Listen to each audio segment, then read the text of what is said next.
Baik, Assalamualaikum warahmatullahi wabarakatuh. Selamat pagi, Salam. salam sejahtera untuk kita semua.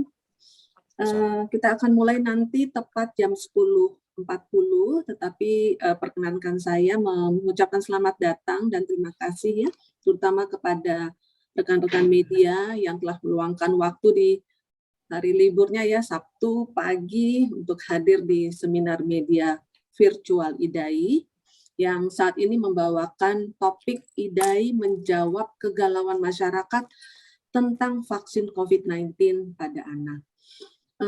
Acara akan kita mulai nanti pada pukul 10.40 ya.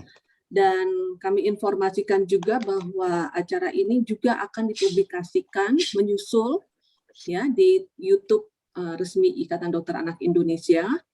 Dan dalam publisitasnya kami berharap rekan-rekan media juga menyebutkan sumber acara sehingga tidak menimbulkan nanti misinterpretasi di lain waktu. Dan saya juga mengucapkan terima kasih atas perhatian dan kerjasama rekan media selama ini dengan IDAI ya. Dan semoga bisa terus menjadi mitra kami dalam mengedukasi masyarakat tentunya demi kesehatan anak Indonesia. Baik, sebelum kita nanti memulai, saya ingatkan sekali lagi kepada rekan-rekan media yang mengikuti acara ini, mohon nanti mute ya untuk mute Zoom-nya ya. Nanti jika rekan-rekan media ingin bertanya dapat menuliskan di kolom chat. Kita tunggu sejenak, sebentar lagi kita akan mulai.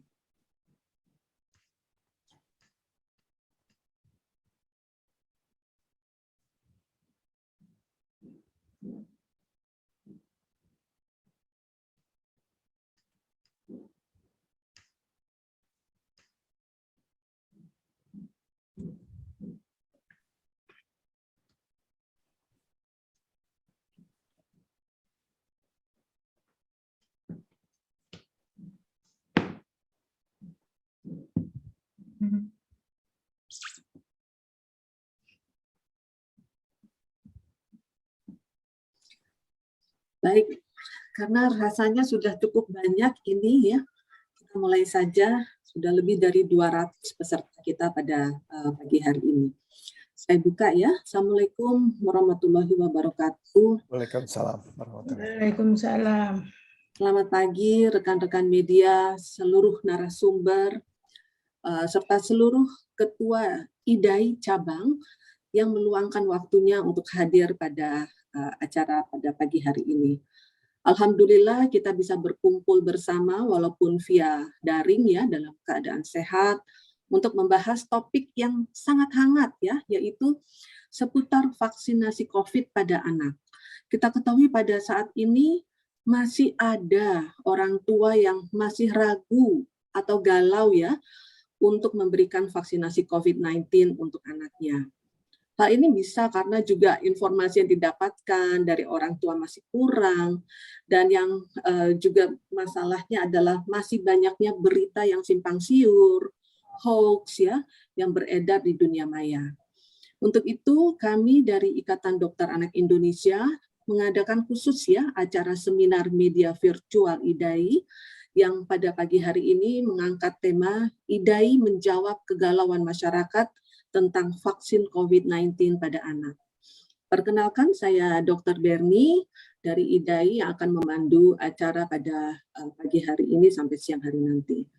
Dan izinkan saya menyampaikan selamat datang juga dan terima kasih ya sudah berkenan hadir dalam acara seminar media IDAI hari ini pada Dr. Piprim Basaras Yanuarso, spesialis anak konsultan, Ketua Umum Pengurus Pusat Ikatan Dokter Anak Indonesia, Profesor Dr. Sri Rezeki Hadinegoro, spesialis anak konsultan, yang merupakan anggota IDAI, tetapi beliau juga Ketua ITAGI, kemudian juga Profesor Dr. Hindra Irawan Satari, spesialis anak konsultan Mtroped, yang beliau juga anggota Ikatan Dokter Anak Indonesia dan saat ini beliau juga menjabat sebagai Ketua Komnas KIPI.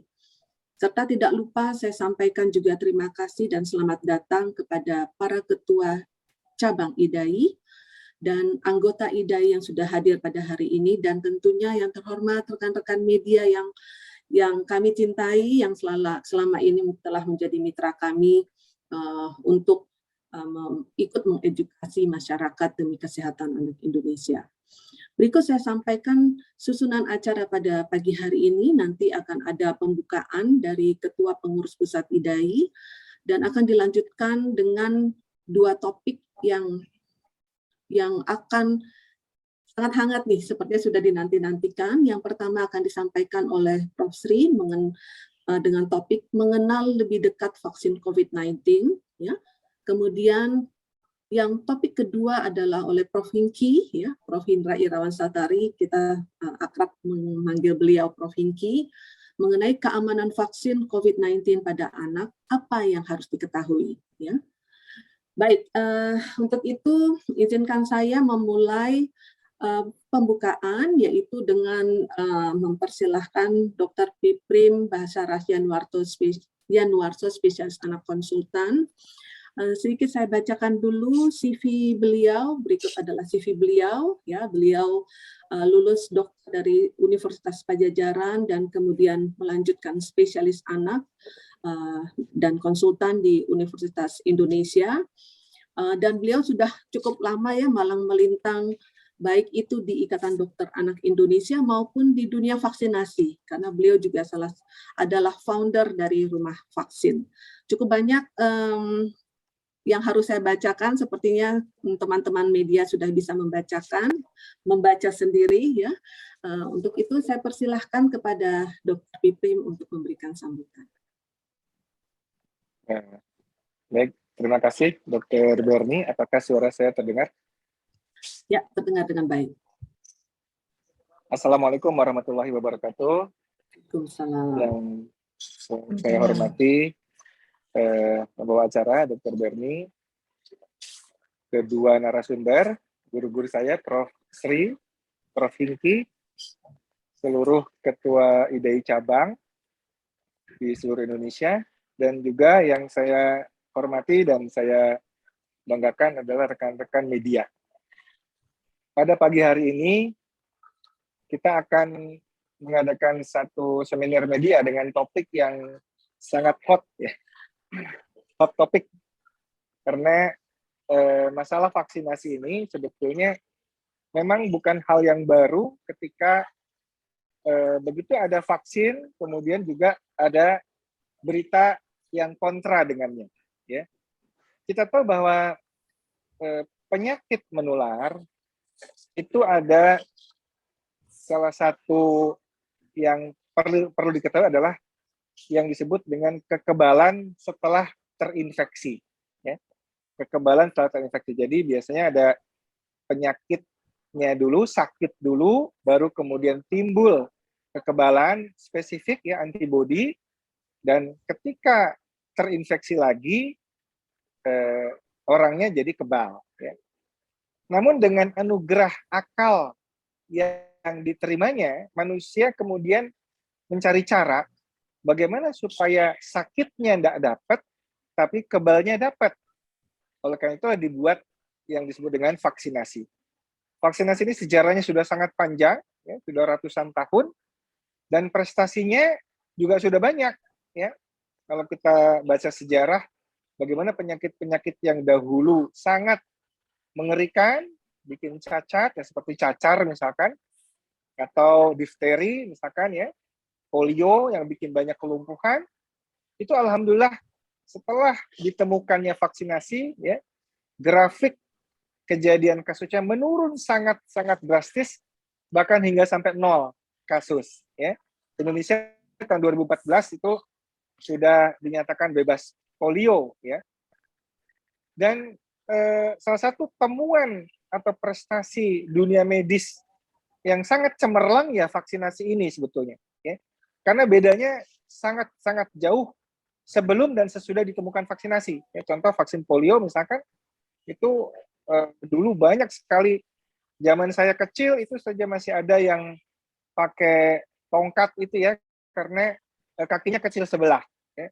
Tapi generasi sekarang mungkin jarang sekali kita temukan anak-anak dengan polio. Ya, ini juga salah satunya karena cakupan vaksinasi yang sudah sangat tinggi, ya, dan juga di seluruh dunia. Oleh karena itu, vaksin COVID ini tidak jauh berbeda dengan vaksin-vaksin yang sudah ada sebelumnya, ya. Oleh karena itu, ada dua topik di sini, masalah mengenal vaksinasi, ya. Ada peribahasa tak kenal maka tak sayang, ya. Dan juga masalah KIPI. Nanti kita, ini alhamdulillah pagi ini kita ada dua pembicara yang sangat-sangat kompeten, ya. Dan nanti bisa ditanyakan oleh rekan-rekan media seperti apa sebetulnya isu-isu yang beredar di masyarakat, dan sebetulnya seperti apa sih kita memandang vaksinasi ini, dan juga berbagai masalah tadi. Saya kira Prof. Hingki di sini adalah Ketua Komnas KIPI yang tentu saja nanti bisa menjelaskan banyak hal terkait KIPI, dan Prof. Sri ini memang begawannya vaksinasi, kita sudah tidak perlu ragukan lagi. Mudah-mudahan nanti dengan paparan kedua beliau ini, rekan-rekan media juga bisa terjawab tuntas, ya, kegaulan yang ada di masyarakat. Dan saya sebagai Ketua IDAI menghimbau dengan sangat peran media, ya, untuk ikut menyebarkan kampanye positif terhadap vaksinasi ini, ya. Jadi peran media ini juga sangat besar dalam hal menenteramkan atau menggalaukan, ya. Jadi ini saya kira kita butuh kerjasamanya, karena tidak mungkin hanya IDAI saja, ITAGI saja, Komnas KIPI saja, Kemkes saja, ya.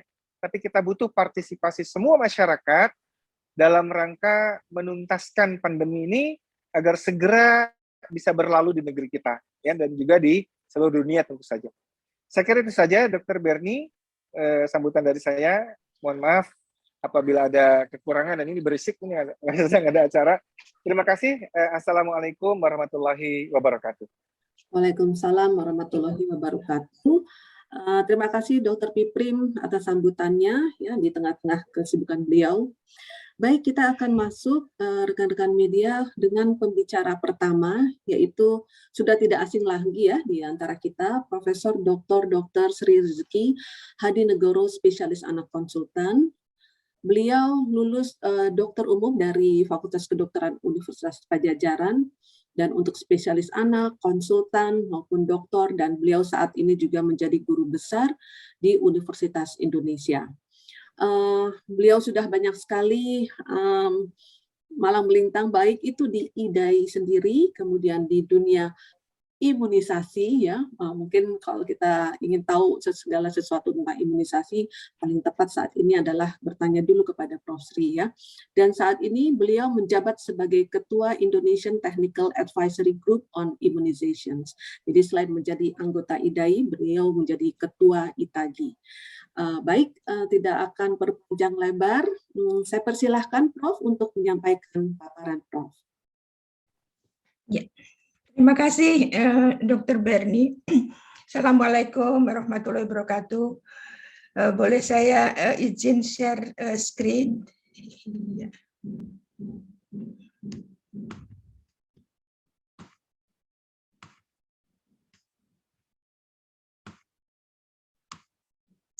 Apakah sudah kelihatan, Dr. Bernie?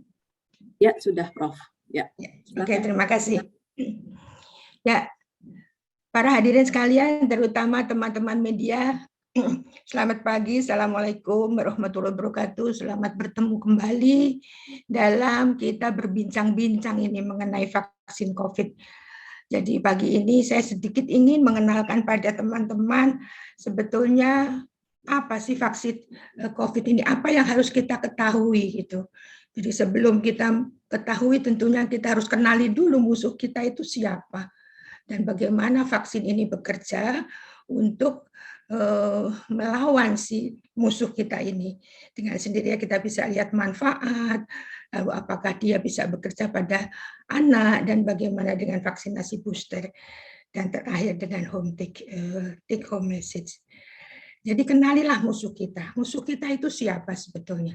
Kalau kita lihat di sini, jadi musuh kita adalah si virus yang kita sebut SARS-CoV-2. Dia itu sebetulnya suatu penyakit zoonosis, artinya berasal dari hewan.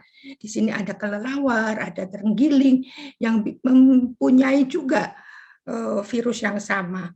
Hanya dari virus SARS-CoV-2 ini ada 3 subtipe dan hanya yang B saja yang mengenai manusia.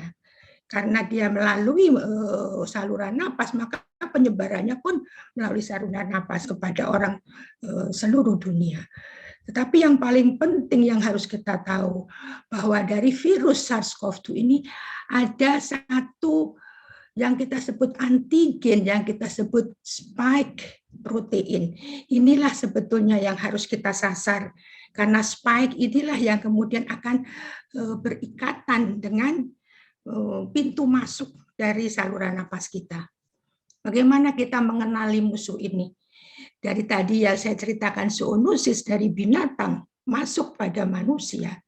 Kemudian dari sinilah penularannya melalui droplets, bisa ya ukuran kecil, ukuran besar, bisa juga secara tidak langsung dengan jabatan tangan misalnya, atau dengan barang-barang yang terkontaminasi.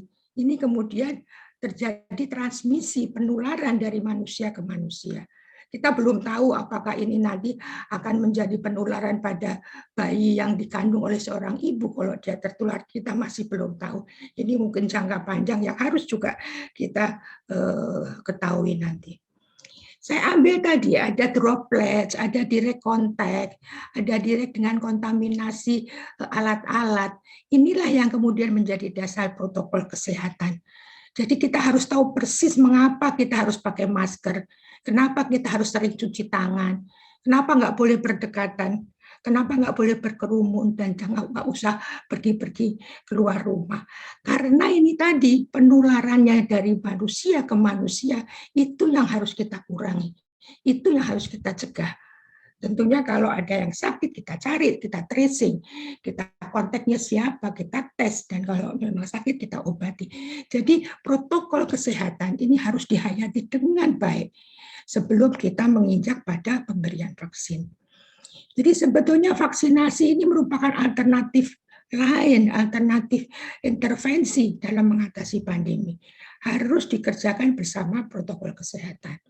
Namun tentunya kita harus mencari vaksin yang aman, yang efektif, dan sudah direkomendasikan oleh Badan POM dan ITAGI.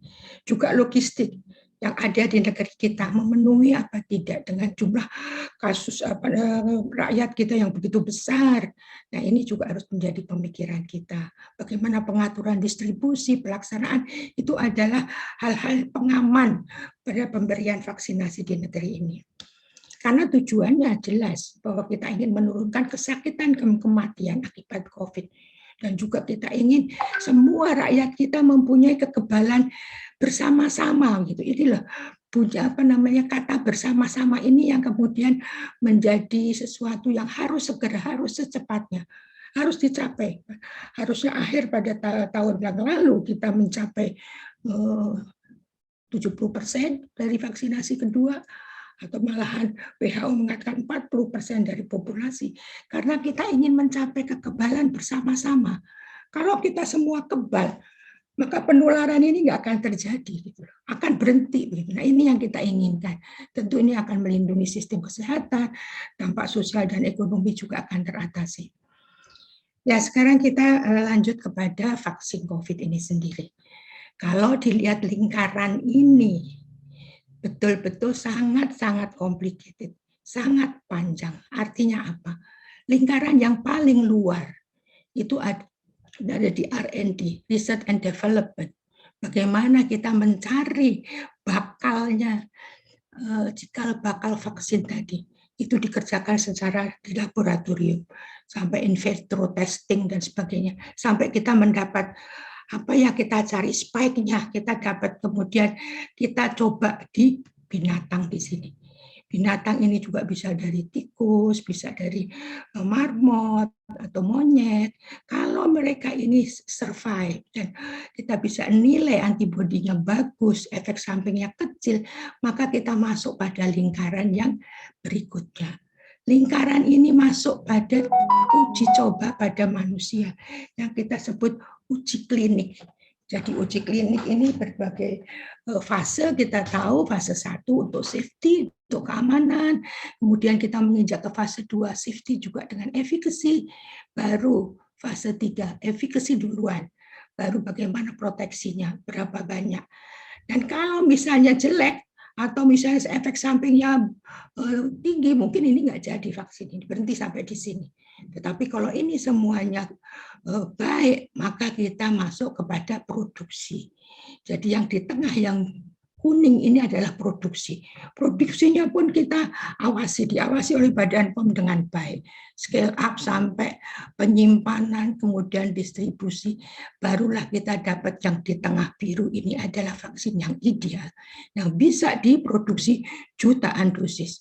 Dan ini kemudian kita bisa lihat bagaimana imunitasnya di dalam masyarakat.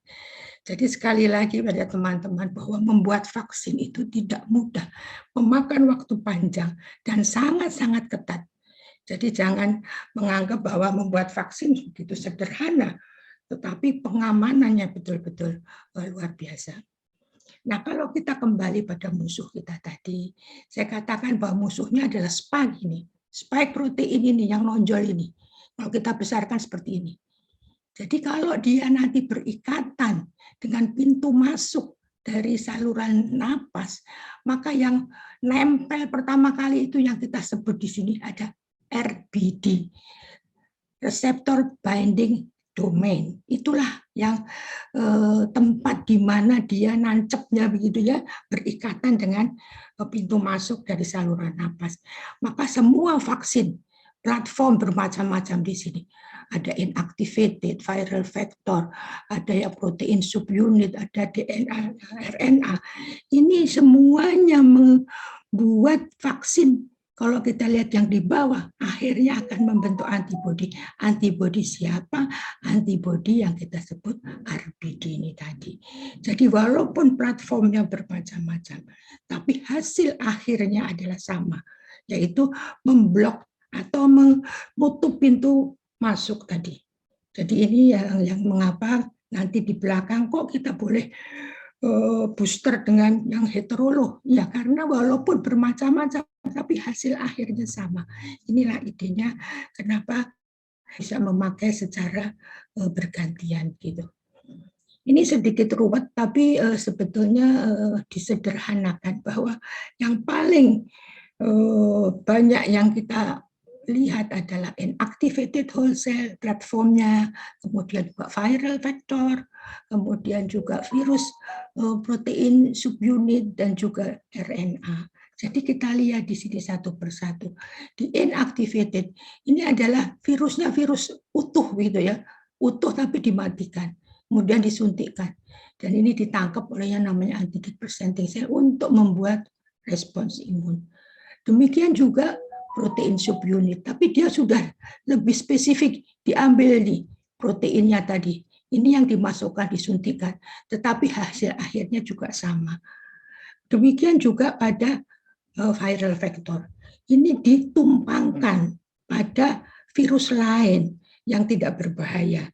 Pada umumnya memakai adenovirus. Kemudian dimasukkan dan kemudian membuat satu respons imun, dan yang penting adalah non-replicating, bahwa si virus adenovirus tadi tidak bereplikasi, tidak berkembang biak, sehingga tidak menimbulkan penyakit lain. Sedangkan yang paling mutakhir adalah nucleic acid vaksin, bisa DNA, bisa RNA. Dan sekarang yang paling banyak dipakai adalah yang RNA. Ada RNA, apa namanya, seperti Pfizer dan Moderna. Ini bagaimana? Ini juga mengambil spike tadi. Spike tadi dimasukkan langsung untuk masuk ke dalam sel manusia. Tetapi dia ini sangat fragil ya, sangat mudah rusak gitu. Maka dia diliputi oleh satu lipid, lemak nanopartikel untuk supaya dia bisa masuk ke dalam sel ini. Tapi ingat bahwa dia tidak masuk ke dalam inti sel, tapi dia cuma ada di dalam sitoplasmanya di sini, sehingga tidak merusak DNA. Nah ini yang sering ditakuti, apakah tidak efek jangka panjang, tetapi karena tidak merusak DNA, dia hanya ada di sitoplasma, dan setelah masuk maka RNA ini dihancurkan sehingga dia tidak membuat ulah untuk efek samping.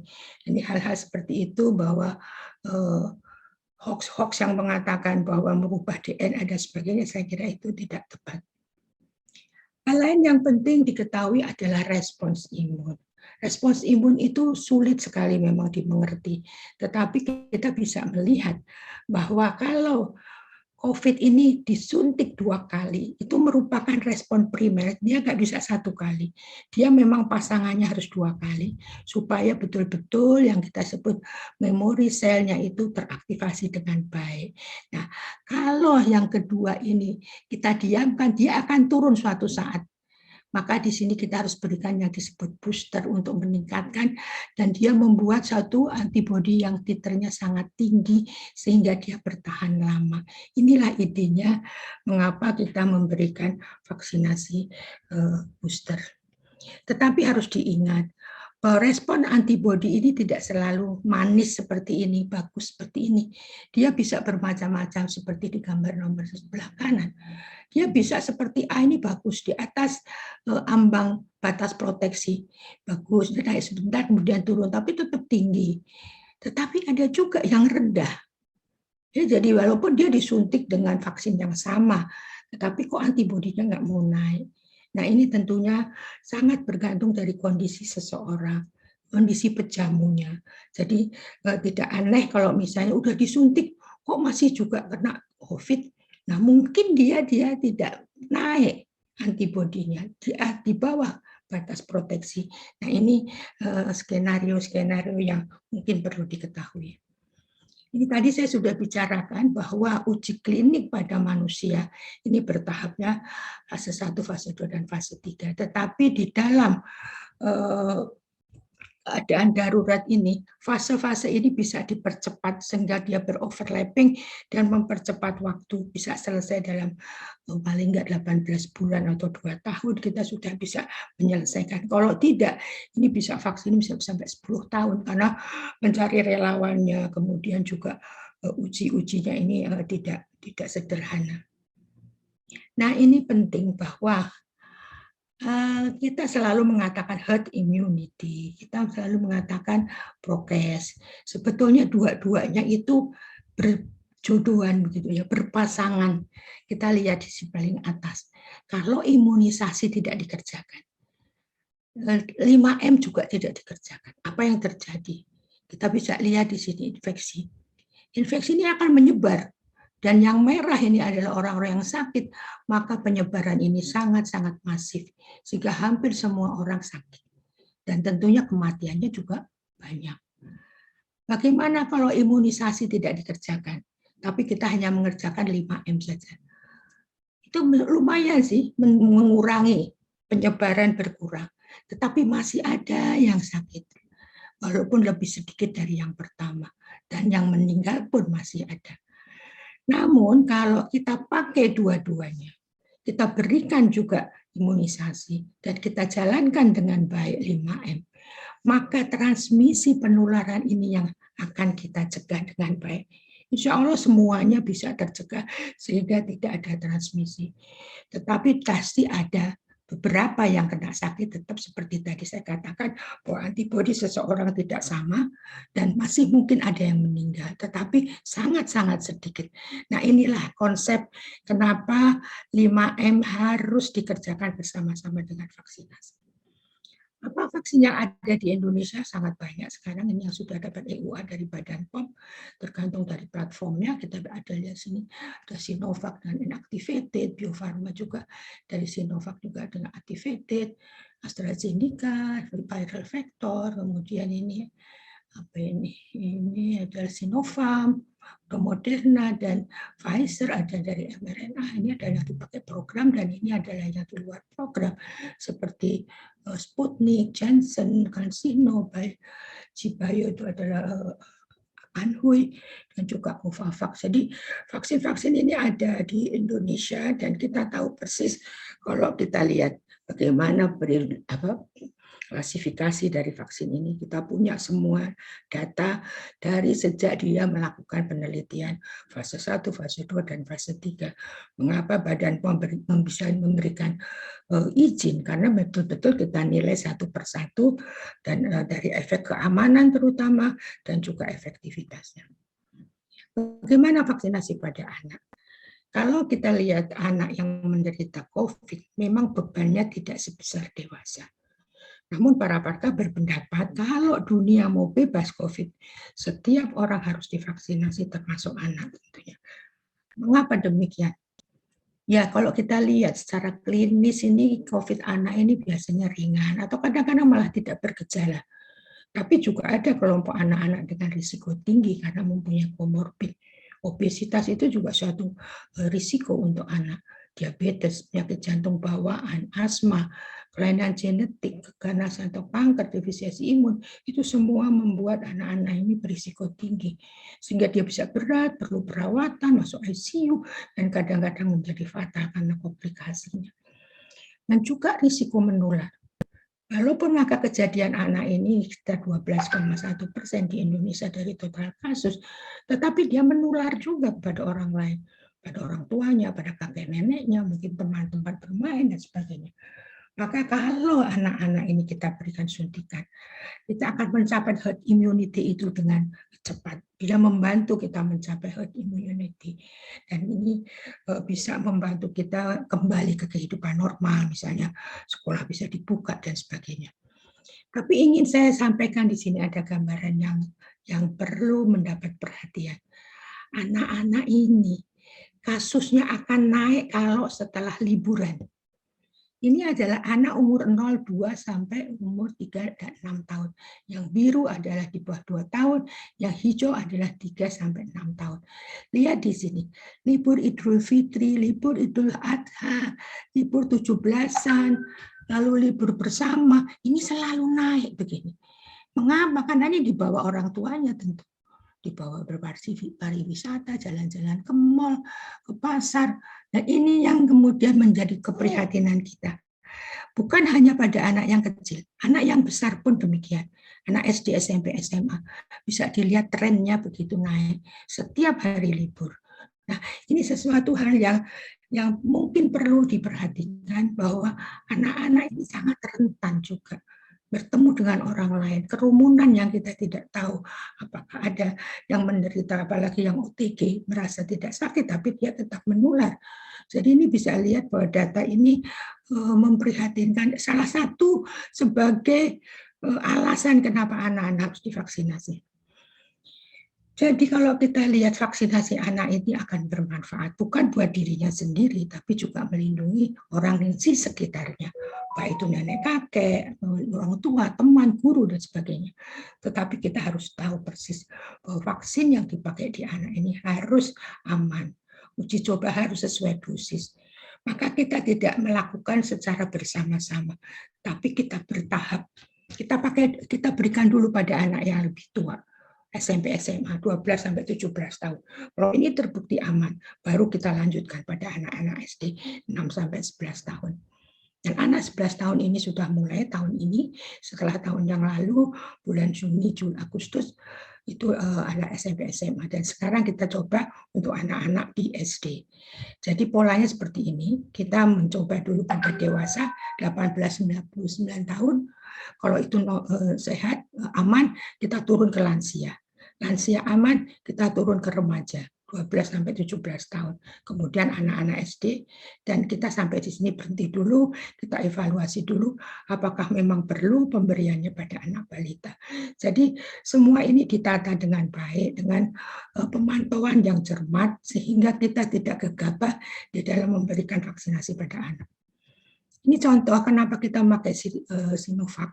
Karena memang penelitian dari Sinovac ini untuk anak-anak cukup baik, bagaimana dia memakai dosis yang bermacam-macam, kemudian dinilai kipinya, dan ini yang kita pakai, karena kalau kita lihat keamanannya cukup aman, memang ada demam, tetapi tidak terlalu tinggi, baik semua umur, juga ada sedikit nyeri pada suntikan itu jamak pada anak-anak yang besar karena bisa mengeluh ya, anak-anak kecil mungkin tidak diperhatikan, tapi yang paling penting adalah sistemik kipinya ini sangat kecil.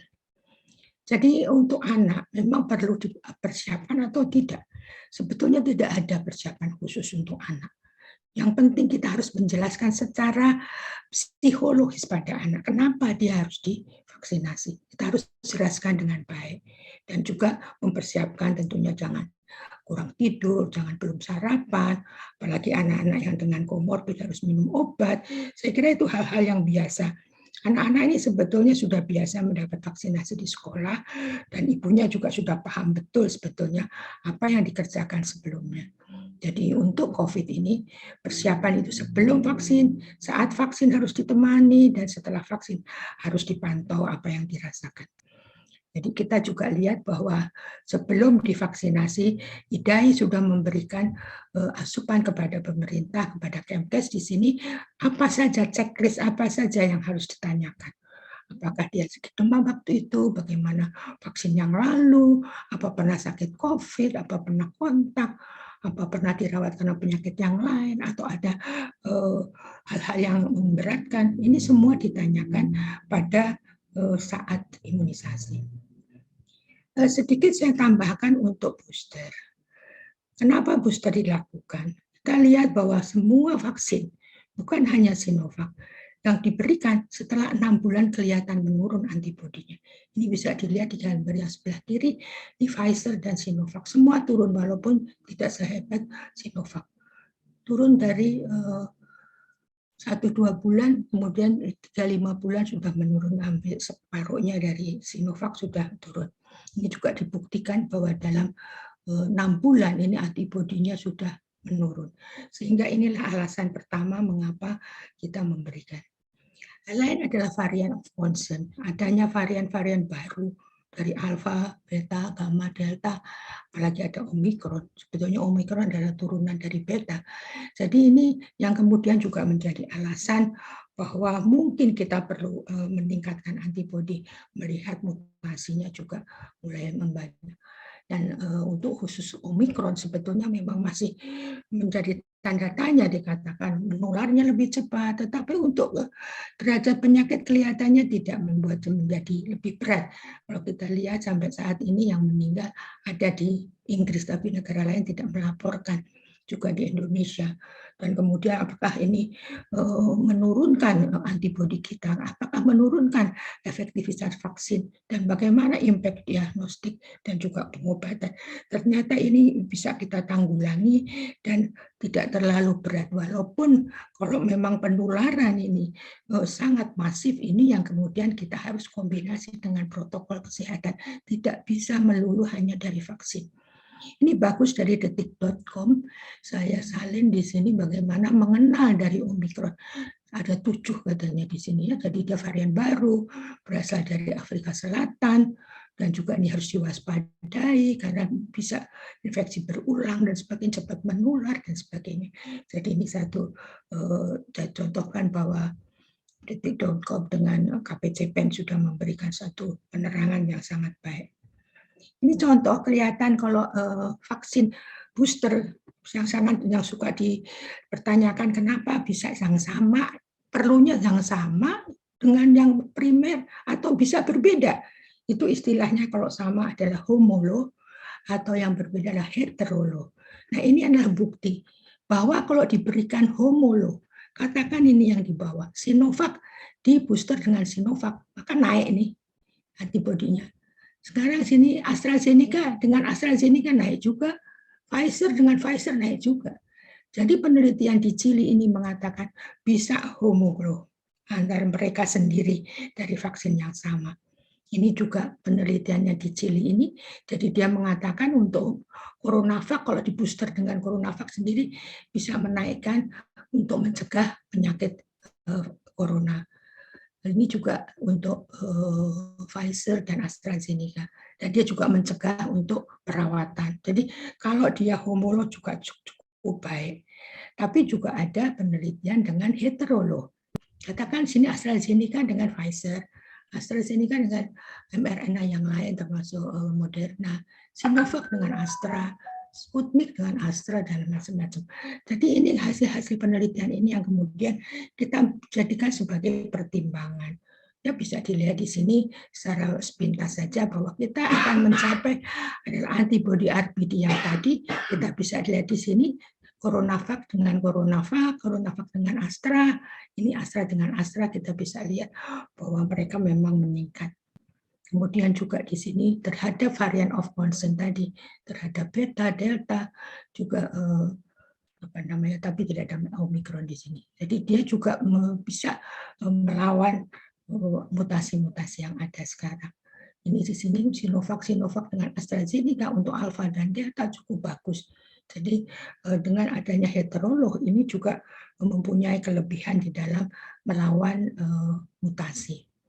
Ini juga demikian penelitian di Thailand, Sinovac 2 kali, ini AstraZeneca 2 kali dengan Pfizer dan sebagainya. Kita bisa lihat memang Sinovac 2 kali dengan booster Astra ini paling tinggi, sangat bagus ini. Jadi saya kira kita juga melakukan hal seperti ini. Nah ini penting kalau kita lihat infeksi alami, ternyata infeksi alami itu antibodinya juga rendah. Jadi makanya teman-teman yang sudah pernah kena infeksi vaksinasi sama boosternya supaya meningkat karena infeksi alami rendah dan cepat menghilang. Sebagai slide terakhir saya memberikan satu hal yang perlu diwaspadai atau diingat bahwa vaksinasi diberikan pada masa pandemi adalah alternatif yang dilakukan bersama protokol kesehatan. Apalagi adanya mutasi. Mutasi itu sangat-sangat bisa diatasi dengan pemakaian masker, cuci tangan yang baik, jaga jarak, dan sebagainya. Itu diingat, bukan hanya dengan vaksinasi. Berbagai vaksin mempunyai platform yang berbeda, namun antibodi yang dihasilkan itu sama. Sehingga pada booster kita bisa memakai yang kita sebut heterolog booster vaccination. Dan juga diharapkan dengan booster pada dewasa, lansia, dan vaksinasi pada anak, insya Allah pandemi segera berakhir.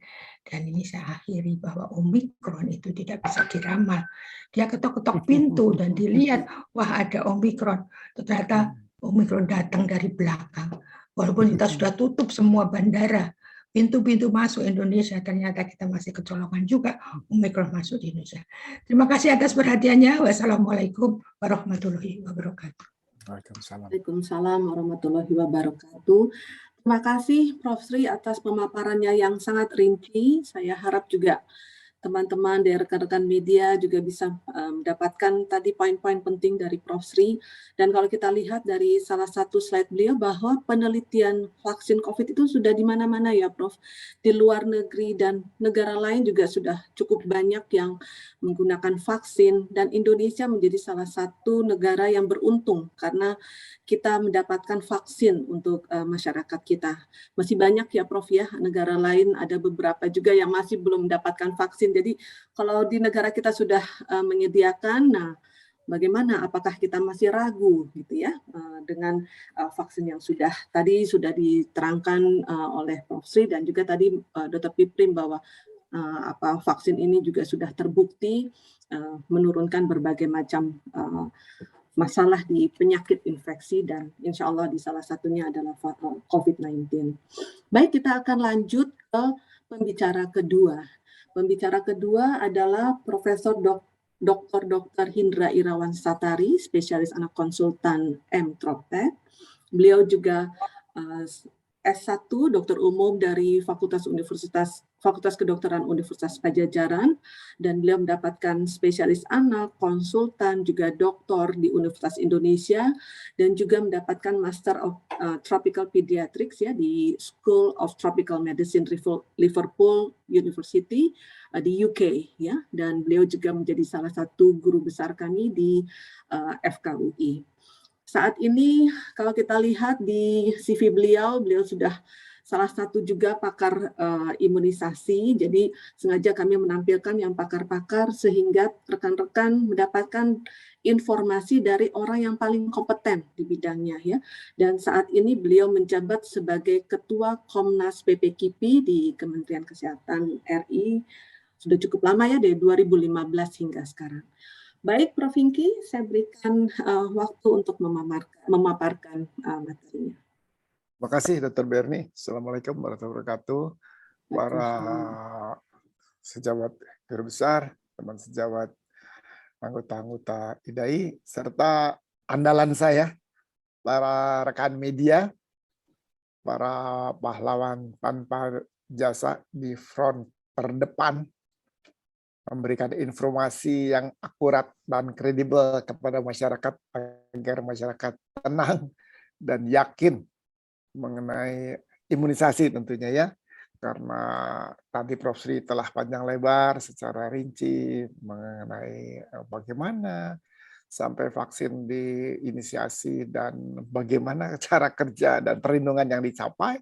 Namun tentu saja pada setiap program imunisasi massal ada laporan yang muncul. Biasanya pada hari pertama setelah imunisasi massal itu kejadian ikutan pas imunisasi ya. Jadi kita akan mengadakan program imunisasi nasional ini bukan pertama kali dengan COVID aja ya. Polio dulu pekan imunisasi nasional juga biasanya hari pertama adalah tentang kejadian ikutan pas imunisasi. Imunisasi campak rubella ya 35 juta dosis di Jawa pada Bali pada 2018 ya, yang muncul ada juga demikian.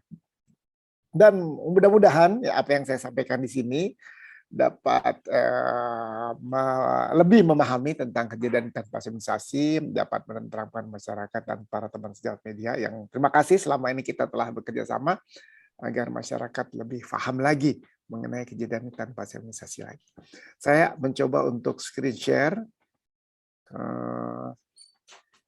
Screen share saya mudah-mudahan terlihat dengan jelas. Dr. Berni, apakah sudah terlihat? Ya, terima kasih. Baik. Jadi topik saya adalah apa yang Anda harus ketahui tentang keamanan vaksin. Ya, jadi sebetulnya yang kami bersama teman-teman dari organisasi profesi, institusi pendidikan, institusi penelitian mengawal program vaksinasi khususnya pada saat ini vaksinasi COVID adalah untuk memastikan bahwa vaksin COVID itu aman. Apa saja yang perlu diketahui nanti akan saya sampaikan karena kita kebetulan ini medianya Ikatan Dokter Anak Indonesia ya, dan juga hot topic di media-media adalah anak, barangkali fokusnya pada anak.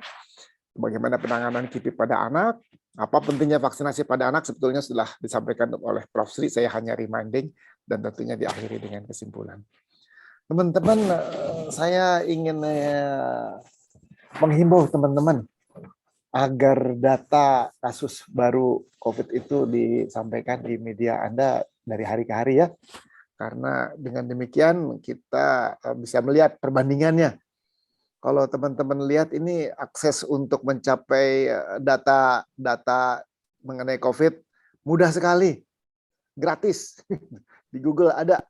Ini data yang maaf ini datanya 19 Januari ya, tapi teman-teman bisa ngupdate yang hari ini. Data dari World Data itu 19 Januari 2022 kasus baru 4,2 juta kasus atau selama seminggu rata-rata 3 juta lebih kasus. Indonesia pada tanggal yang sama dengan dunia, kasusnya bisa teman-teman lihat beda banget.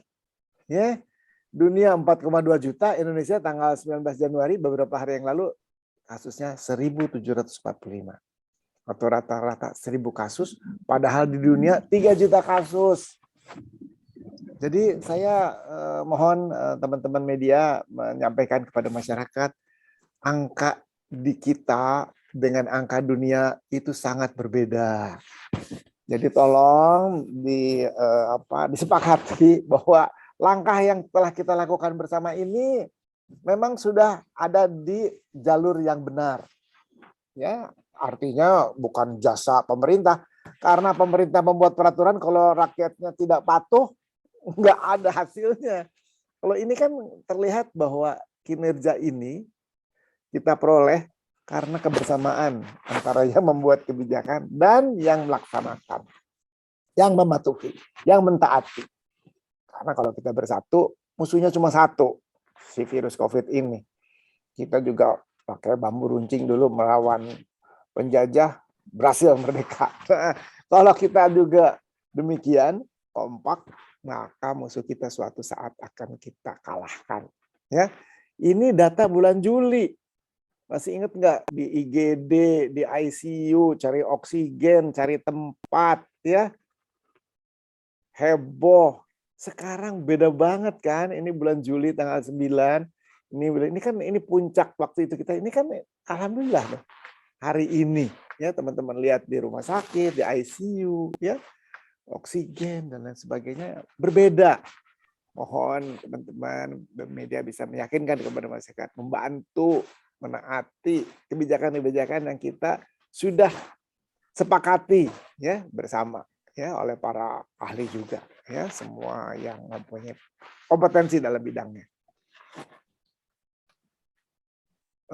Jadi ini saya mau menyampaikan tentang jumlah, sorry ini masih 13 Januari ya.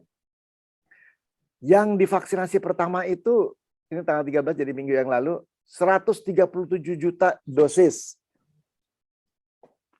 Yang divaksinasi kedua 180 juta dosis. Artinya orang Indonesia yang udah divaksinasi itu 100 yang lengkap 118 juta orang, ditambah ini tenaga kesehatan ya 1,3 juta yang vaksinasi ketiga. Jadi sebetulnya hampir 120 juta orang di Indonesia udah divaksinasi lengkap. Namun vaksinasi yang disuntikan adalah 173 tambah 118 kan 191 ditambah 1,3 lagi 192 juta. Jadi 192 juta orang lebih, 192 juta dosis vaksin telah disuntikan di Indonesia, diberikan kepada masyarakat Indonesia. Maka saya berharap jangan ada lagi yang menyaksikan tentang keamanan vaksin ini. Karena jumlah vaksinasi yang kita suntikan diberikan di masyarakat Indonesia demikian banyaknya. Ya. Jadi ini 20 Januari ya. Ini 20 Januari, jadi beberapa hari yang lalu udah naik lagi nih. Vaksinasi pertama udah hampir 180 juta dosis, vaksinasi kedua udah hampir 122 juta lebih. Vaksinasi ketiga pada nakes dan barangkali yang lansia udah 1,3 juta dosis. 179 kan 180 tambah 120 udah 300 ya. 300 juta dosis. Ya. Mudah-mudahan tidak sanksi lagi mengenai keamanan vaksin ini karena 300 juta dosis vaksin telah kita vaksinasi dengan aman kepada masyarakat dari target 208 juta, ya. Dan tadi Prof. Sri telah menyampaikan platform-platform vaksin di Indonesia yang telah dikeluar emergency use authorization-nya. Dan ini yang telah divaksinasi diberikan dosisnya. Sinovac udah 111 juta dosis lebih. Dosis kedua udah 82 juta dosis lebih. Dosis ketiga 17.000. AstraZeneca udah diberikan 22 juta dosis. Dosis keduanya udah diberikan 12 juta dosis. CoronaVac dosis pertama udah diberikan 8 juta dosis, dosis kedua udah diberikan hampir 6 juta. Sinopharm dosis pertama udah hampir 2 juta, dosis kedua hampir 1,5 juta. Moderna dosis pertama udah hampir 4 juta, dosis kedua udah hampir 2,5 juta. Dosis ketiga yang kemarin kita ke nakes 1,28 juta. Jadi Moderna udah diberikan 6 juta dosis. Pfizer udah diberikan 18 juta dosis. Dosis kedua 10 juta dosis. Dosis ketiga 16.000 dosis. Ya, jadi Sinovac udah ratusan juta. AstraZeneca udah puluhan juta. Sinovac udah belasan juta. Sinopharm 3 juta. Moderna udah 6 juta. Pfizer hampir 30 juta. Ya, jadi teman-teman tolong diyakini masyarakat ini ya bahwa vaksin ini udah puluhan dan ratusan juta disuntikan di Indonesia, insya Allah aman ya sampai saat ini.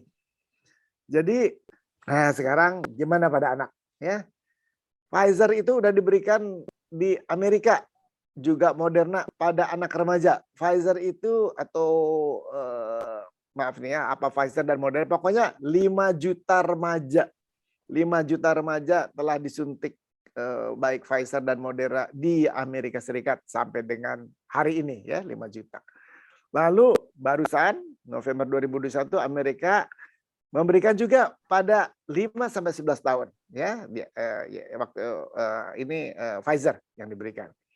Di Cina, Sinovac yang kita pakai, CoronaVac yang kita pakai udah diberikan mulai umur 3 tahun. Mulai usia 3 tahun di Cina ini. Covaxin ini sebetulnya di India udah diberikan juga 12 sampai 17 tahun. India juga memberikan vaksin untuk anak 12-17 tahun. Malah beberapa negara sedang memulai di atas umur 6 bulan. Namun belum selesai karena itu belum dipublikasi. Jadi para teman sejawat, para teman media, tolong sampaikan bahwa vaksinasi anak itu dilakukan bukan hanya di Indonesia, di seluruh dunia, di Amerika, di Cina, di India, ya, dan di beberapa negara, malah memberikan pada bayi. Lalu peringkat kita di dunia vaksinasi yang diberikan peringkat ke-6, bukan main-main, ya karena jumlah penduduk kita 270 juta. Ya, jadi kita memberikan vaksinasi itu bukan yang paling rendah, ya bukan juga paling tinggi ya, yang paling tinggi ya barangkali Cina lah. Di Cina cakupan vaksinasi paling tinggi ya mereka udah hampir nggak ada lagi tuh si COVID ya. Jadi ini menjadikan negara kita sorotan dunia gitu, ya sorotan dunia. Kalau kita berhasil, kita akan selalu dikagumi dan mendapat nama yang harum ya. Tapi kalau yang terjadi adalah sebaliknya, itu juga langsung jadi headline. Jadi teman-teman kita pertahankan nih, ya cakupan kita pertahankan dan keamanan tentunya kita pantau terus ya. Jadi yang khusus buat anak, karena pagi ini kita fokus pada anak ya, karena seminar media ini kan khususnya Ikatan Dokter Anak Indonesia ya. Jadi kami ulangi lagi, mungkin tadi Prof. telah tersinggung, untuk anak yang terbit emergency use authorization dari Badan POM untuk usia 6-17 tahun adalah Sinovac, untuk 12-17 tahun Sinovac dan Pfizer ya. Jadi ada 2 tapi berbeda golongan umurnya. Sinovac di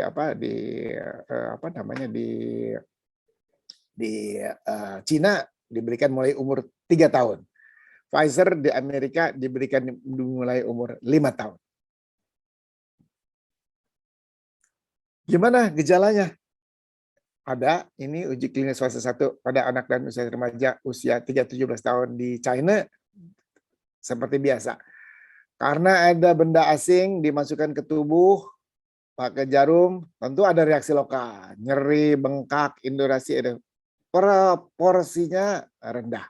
Nyeri 13%, bengkak 2-1%. Gejalanya menyeluruh ada. Demam 5%, batuk 3%, sakit kepala 2%, anoreksima. Yang lain 1%. Ini adalah kejadian ikutan pasca imunisasi terkait dengan imunisasi merupakan reaksi alamiah karena tubuh mengadakan reaksi untuk membentuk antibodi. Hilang 1-2 hari dengan atau tanpa pengobatan. Gimana KP Pfizer? Sama ya, secara umum si vaksin ada reaksi lokal. Sama, sakit tempat suntikan, bengkak, kemerahan. Ini untuk 12-15 tahun. 5% sakit nyerinya, bengkaknya 6%, kemerahannya 80%. Dosis kedua 5%, 4,9%, 70%, jadi lebih rendah pada dosis kedua. Ya, ini khusus pada anak ya. Kalau ngelihat dosis anak, usia anak, KP-nya lebih rendah dibandingin dengan yang dewasa muda. Dan juga dibandingin dengan yang lansia, ya ini proporsi, ya kita bicara tentang proporsi persentase. Ya. Reaksi lain daripada gejala umum bisa lemes, sakit kepala, nyeri otot, menggigil, diare, nyeri sendi, demam muntah. Nah, memang kalau yang anak-anak bisa sampai 60%, 55, 24, bukan anak-anak remaja ya, 55, 24 ya. Memang lebih proporsinya lebih tinggi dibandingkan dengan Sinovac, tapi lebih rendah proporsinya dibandingkan dengan pada dewasa. Dewasanya sama. Jadi ini di Indonesia laporan KIPI yang masuk ke Komnas. Kalau kita lihat golongan umur dari segala macam platform, yang kecil-kecil, yang muda lebih rendah dari yang usia produktif dan lansia. Ya, jadi tidak benar bahwa KIPI pada anak itu lebih tinggi. Data yang kami terima menunjukkan proporsi KIPI pada remaja maupun anak lebih rendah dibandingkan dengan yang dewasa. Ya, kelamin laki perempuan ya hampir sama. Ya, jadi ada yang disebut dengan KIPI rate. KIPI rate itu proporsi dari kejadian pasca imunisasi per juta dosis. Kan kita ngasihnya jutaan dosis ya. Si Sinovac ratusan dosis ya, si vaksin lain puluhan dosis, ada yang belasan juta dosis ya. Dari KIPI seriusnya Sinovac, AstraZeneca, Sinovac, Moderna, Pfizer memang KIPI rate-nya di bawah 1%. Yang KIPI non serius tadi ya, yang bengkak, yang pusing, demam, ya, lemes, ya, semua vaksin tentunya ada kejadian pasca imunisasi memang proporsinya, tapi kita lihat ya 0,45, 0,84, 0,80. Nah, memang Moderna nih 4%, ya Moderna 4%, yang lain di bawah 1%. KIPI rate-nya per juta dosis, ya. Yang ini yang KIPI seriusnya, ya, hampir sama. Yang KIPI non seriusnya Moderna dibandingkan dengan yang lain lebih proporsinya lebih tinggi, 4%. Jadi gimana nih COVID pada anak yang hot topic nih, ya? Jadi nggak berbeda pada anak dari CDC, ya. Penyakit serius jarang. Jadi kalau ada kejadian serius, penyakit serius setelah imunisasi, biasanya disebutkan bukan oleh vaksinasi. Karena kalau memang ada serius, itu jarang banget. Kalau enggak, udah kelihatan di fase 1. Tadi kan Prof. sampaikan, waktu uji klinik, produsen melakukan uji tersebut, fase 1 itu 100 orang. Nah kalau ada serious illness, udah kelihatan di uji yang 100 orang itu. Terus fase kedua ada 1.000 orang misalnya, udah kelihatan kalau ada serious illness itu.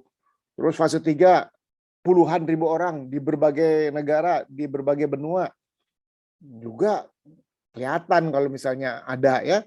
Karena itu serious illness itu was rare. Jadi yang bisa mendiagnosisnya, mengkaitkan tentunya adalah dokter. Ya, jadi kalau misalnya ada kejadian KIPI serius, justru kita berangkatnya, ini ya sakit apa nih yang menyebabkan kejadian ini?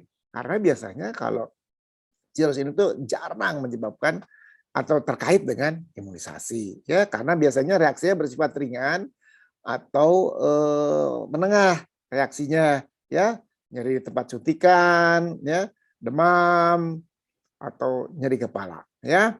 Jadi oleh karena itu anjurannya ini dari P2 Amerika, vaksinasi anak-anak remaja ya secepat mungkin. Jadi saya selalu meningkatkan kepada para orang tua, kalau memang mau masuk sekolah, upayakan lebih banyak anak yang divaksinasi, lebih aman bagi anak kita.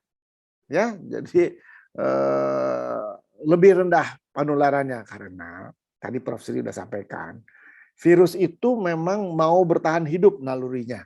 Untuk bertahan hidup dia harus ada di makhluk hidup. Dalam hal ini ada di sel. Nah, kalau selnya ada antibodi, si virus itu nggak bisa hidup, dia nggak bisa mutasi, punah dia. Dan kekebalan diperoleh bukan saja oleh vaksinasi, oleh sakit juga tadi Prof. sebutkan, namun lebih rendah ya kekebalannya. Jadi kalau orang banyak yang divaksinasi, orang banyak yang sakit, memang suatu saat si virus juga nggak ada tempat buat berkembang biak ya, berhentilah transmisinya. Ya, tapi daripada kita kebal gara-gara sakit, mendingan kebal gara-gara divaksin kan. Kalau kejadian tanpa imunisasi kita udah lihat listnya. Tapi kalau sakit dulu baru kebal, kita sakit itu nggak tahu apa radang paru, apa sesek, apa masuk ICU, apa kita berakibat fatal, itu nggak bisa kita duga. Jadi apa yang perlu diketahui ya? Jadi tadi lihat proporsinya ya, apalagi yang Sinovac ya, proporsinya 1%. Jadi artinya nggak semua orang yang vaksinasi mengalami reaksi ya. Namun kalaupun muncul reaksi itu wajar, kita katakan wajar juga dari kami memuat KIPI rate-nya tadi.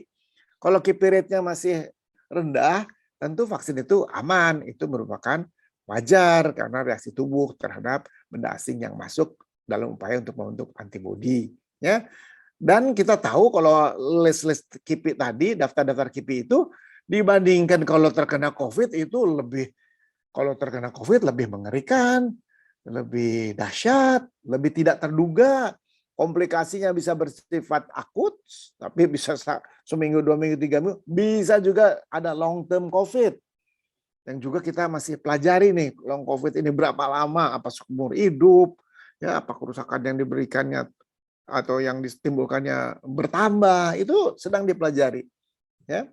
Jadi kita sepakat bahwa vaksinasi itu ikhtiar, upaya tambahan, namun penerapan protokol kesehatan 3M cara yang paling tepat ya untuk keluar dari pandemi ini. Tadi Prof Sri udah sampaikan gambarnya ya, proporsinya kalau nggak dilakukan akibatnya apa, dilakukan separuh-separuh lihatnya apa ya, kalau kita udah kendor ya, udah lengah, nah apa yang akan terjadi kalau kita ketat, yang kita rasakan hari ini ya, mudah-mudahan tetap bisa bertahan. Jadi gimana kalau ada reaksi KIPI, apa yang mesti kita lakuin? Kan anak itu tidak bisa menyembunyikan ekspresinya. Kalau sakit dia ekspresinya terlihat ya. Jika anak tidak terasa nyaman, istirahat ya. Kalau perlu obat, berikan obat segera. Kalau dia demam segera, jangan ditunda, tidak akan mempengaruhi daya kebal yang akan diperoleh ya. Dan minum air putih yang cukup ya. Nyeri tempat suntikan tetap digerakkan, tetap digunakan. Apabila perlu kompres bagian yang nyeri dengan kain bersih yang dibasahi dengan air dingin ya.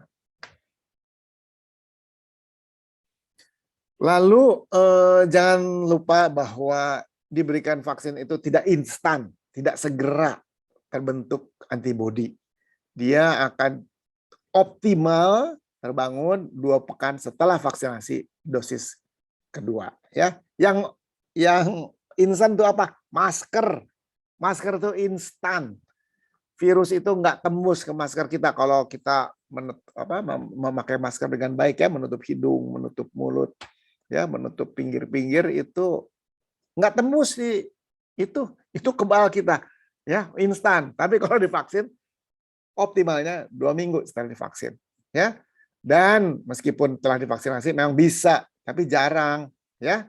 Nah, jadi data menunjukkan orang-orang yang terkena COVID, orang-orang yang terkena Omikron, dari proporsinya terlihat proporsi yang tidak divaksinasi lebih tinggi daripada orang-orang yang divaksinasi terkena Omikron atau terkena COVID.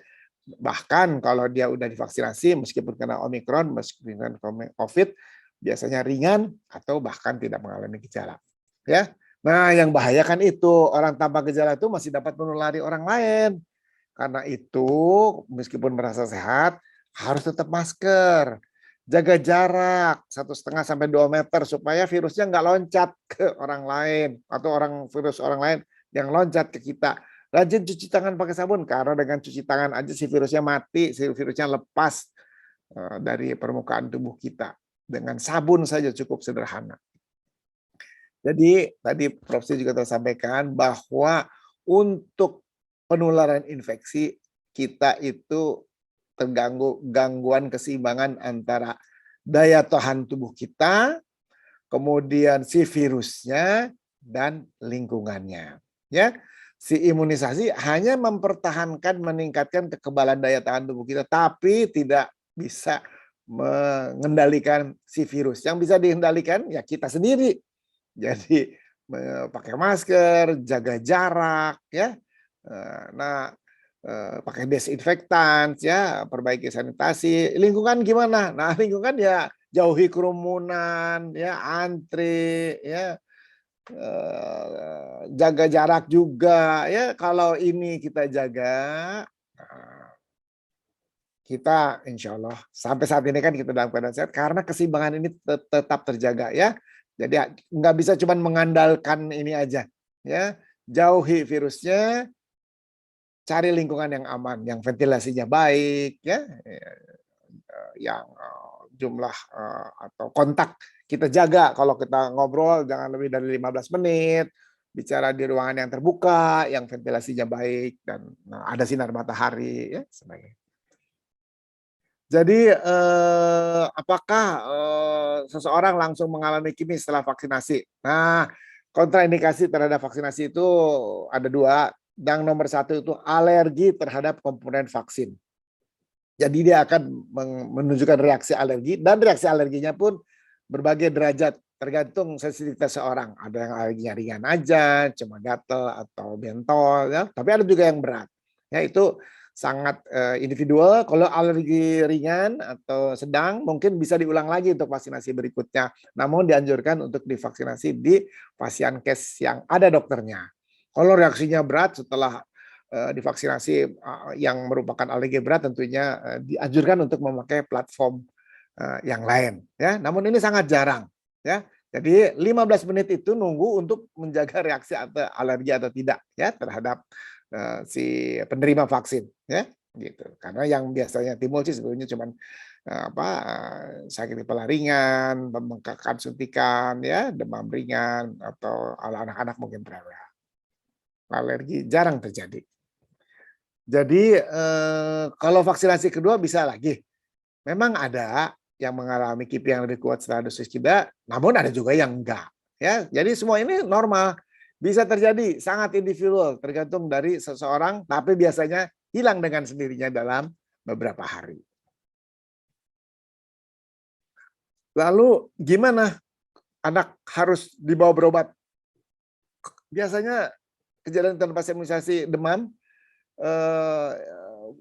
sepulih dalam 1-2 hari. Jadi kalau lebih dari 48 jam, lebih lama dari 48 jam, periksa tes COVID karena diagnosis banding pertama adalah terkena COVID. Namun jangan lupa teman-teman, sekarang ini dengue dari awal COVID sampai hari ini dengue masih ada, demam berdarah masih ada, bahkan ada yang berakibat fatal kemarin di rumah sakit swasta di Jakarta Timur atau Jakarta Barat ya. Jadi juga cek demam berdarah ya. Di daerah juga demikian, kemarin yang di Tasikmalaya itu ternyata dengue ya. Jadi harus kita setelah dari 48 jam ya, lebih dini juga enggak apa-apa ya. Artinya dipantau setiap hari, cek darah setiap hari, diisolasi ya. Sehingga tidak menderita gangguan yang fatal. Kalau keluhan enggak berkurang, tetap tenang, hubungi petugas kesehatan di nomor kontak, lalu atau dikata vaksinasi dan berobat ke Fasiankes atau ke dokter terdekat ya, jangan menunda. Jangan ke orang pintar dulu ya. Silakan berobat ke dokter lah yang pasti, ke Fasiankes yang pasti memang kompeten dalam menangani kedaruratan, menangani penyakit. Lalu bisa nggak COVID kena gara-gara divaksin? Enggak, tadi Prof. Sri udah panjang lebar. Ya, nggak ada vaksin COVID platformnya yang ada virus aktifnya, nggak ada. Jadi nggak mungkin, nggak masuk akal kalau disuntik COVID jadi COVID. Jadi pasti terpapar COVID-nya sebelum divaksinasi. Ya, jadi kenapa mesti berulang-ulang? Karena yang pertama ngenalin dulu. Kalau udah kenal, dikenalin lagi, reaksinya lebih cepat. Itu prinsipnya sebetulnya. Ya, jadi masih bisa kena kalau udah di COVID ya tadi ya kan, host, agent, environment. Ya, kita cuman divaksin cuman daya tahan tubuh doang. Vaksinnya, jumlah virus, keganasan virus, lingkungan, ventilasi, ya itu harus kita kendalikan bukan dengan vaksin. Ya, jadi upayakan. Ini vaksinasi juga lengkap. Kemarin ada yang nanya saya di Kompas TV, saya baru sekali nggak ada KIPI tapi saya belum vaksin lagi. Kedua, saya bilang kenapa jadi ragu? Segera lengkapi. Itu udah beberapa bulan, nggak apa-apa, nggak ada istilah telat. Langsung lengkapi ya. Jadi karena kalau enggak masih bisa atau risikonya. Jadi divaksinasi itu juga bukan untuk tidak terkena penyakit COVID, tapi yang paling logis adalah menurunkan risiko terkena infeksi COVID. Kalaupun terkena, gejalanya ringan. Kalaupun terkena tanpa gejala. Kalaupun terkena, jangan sampai dirawat di rumah sakit. Kalau terkena, jangan sampai masuk ICU. Kalau terkena, jangan sampai berakibat fatal. Ya, itu harapan kita dengan vaksinasi. Jadi vaksin COVID rubah DNA enggak? Udah disampaikan oleh Prof. Sri. Enggak ke inti sel. Si RNA-nya cuman dimasukkan ke kulit, kemudian ketemu si ribosom membentuk si protein yang nanti berfungsi sebagai antigen sehingga terbentuk antibodi. Udah itu RNA yang disuntikin hancur, lisis karena dia rapuh. Ya, jadi nggak masuk ke inti sel, nggak mempengaruhi DNA, nggak bergabung sama DNA si seseorang tersebut. Jadi itu video yang di YouTube itu tidak tepat ya. Mudah-mudahan tadi mendengar uraian Prof. Sri ya, ditambah ini sampaian pesan dari saya menambah keyakinan bahwa dia tidak akan mengubah DNA seseorang, tidak akan berinteraksi dengan DNA seseorang ya. Jadi ini tadi Prof. Sri udah uraiin, nyoba vaksin tuh nggak lama ya, namun karena vaksin COVID itu udah ada modalnya, udah pernah buat vaksin Ebola, ya jadi udah ada ininya, udah ada terus sponsor juga menaruh minat karena memang pandemi, jadi memudahkan segalanya, jadi lebih cepat. Namun tahap-tahap ini tetap dilewati, ya, kawat vaksin tetap cuma dipercepat, ya sehingga keluar. Yang keluar pun sekarang baru emergency use authorization. Nanti setelah itu baru registrasi. Ya, jadi gimana? Ada flu, vaksin flu itu mencegah COVID? Bukan. Kalau ada laporan, ada yang terkena double, ada yang terkena flu dulu terus terkena COVID, ada yang terkena COVID terus terkena flu. Jadi gimana vaksin flu? Secara nalar sebetulnya bisa diberikan bersamaan. Namun kita kalau ada terjadi kejadian pasca imunisasi, sulit membedakan apakah ini gara-gara vaksin flu atau gara-gara vaksin COVID, dan pasti yang disalahkan vaksin COVID. Oleh karena itu dijarangkan. Mau flu duluan, kemudian 2 minggu kemudian COVID, boleh. Mau COVID duluan, kemudian 2 kemudian flu, boleh. Ya, jadi silakan. Ya, dan dianjurkan saat ini ya, diberikan juga vaksin flu seperti saya juga di flu, Prof. juga divaksin flu.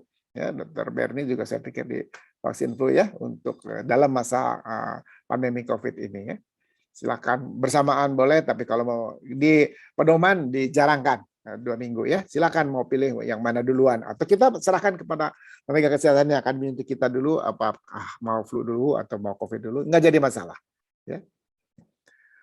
Jadi kalau udah COVID masih harus divaksinasi. Tadi Prof. sudah bilang memang ada kekebalan, namun turun. Jadi vaksin lagi ya, karena berapa lama seseorang setelah divaksin lama kebal juga itu sedang dipantau terus. Yang terkena sakit berapa lama kekebalan yang ada dalam tubuhnya juga sedang dipantau terus ya. Jadi silakan kalau udah divaksinasi ya, lebih berat yang dia derita, lebih panjang itunya daya kebalnya, jadi lebih jarang ya, lebih ringan atau tanpa gejala, kekebalan diperoleh lebih singkat karena itu bisa lebih cepat diberikan vaksinasinya ya.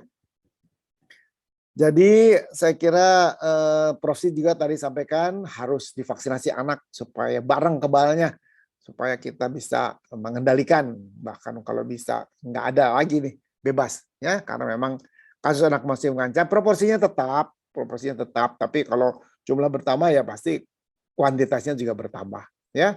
Bagi anak kan bisa juga terkena long COVID nih, ya, dan sudah ada beberapa contoh ya long COVID di anak-anak, ya, sehingga kasihan lah anak kita, generasi muda, generasi pengganti, penerus, calon-calon pemimpin kita, ada virus yang merusak dan bertahan dan sepanjang masa ada di dalam tubuh anak. Jadi lebih baik anak tidak ada atau tidak terpapar, tidak pernah terkena si COVID ini ya, lebih baik divaksinasi. Jadi para teman-teman sejawat media yang saya hormati, teman-teman di Pedalin Cabang, anggota-anggota IDAI mudah-mudahan lebih paham lagi bahwa keamanan vaksin anak tidak berbeda dengan dewasa. Kalau ada laporan atau kalau ada KIPI, segera laporkan, segera lakukan pertolongan, segera berobat sehingga tidak berakibat fatal. Ya, jadi pentingnya vaksinasi pada anak seperti yang Prof sampaikan sama pentingnya pada dewasa. Ya, jadi tapi tetap 3M, pakai masker supaya virusnya nggak tembus. Yang kiri cucu saya yang umur 12 sudah divaksin, yang kanan cucu saya yang umur 10 sudah divaksin. Jadi pada yang sudah mempunyai anak atau cucu-cucu yang belum sempat divaksin, segera divaksin. Mohon maaf kalau penyampaian ada yang kurang berkenan. Saya tutup dengan wassalamualaikum warahmatullahi wabarakatuh. Selamat pagi menjelang siang. Terima kasih saya ucapkan. Saya kembalikan ke Dr. Berni selaku moderator. Waalaikumsalam. Terima kasih Prof. Hingki atas pemaparannya yang sangat-sangat detail ya. Saya rasa ini juga sudah menjawab sebagian dari pertanyaan yang diajukan di kolom chat ya.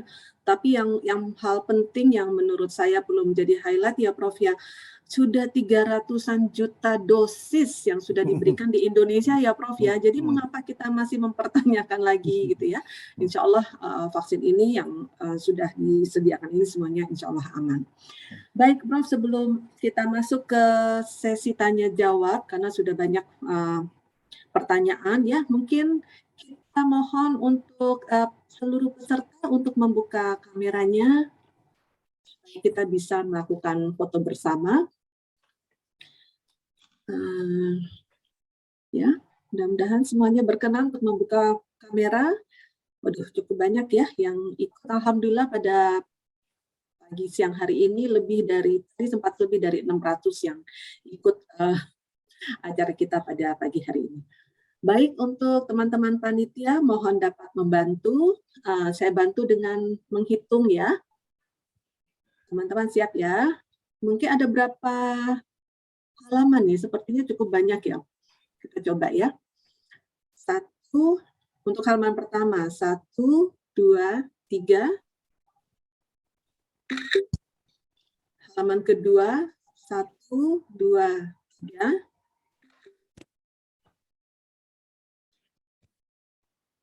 Halaman ketiga, 1, 2, 3.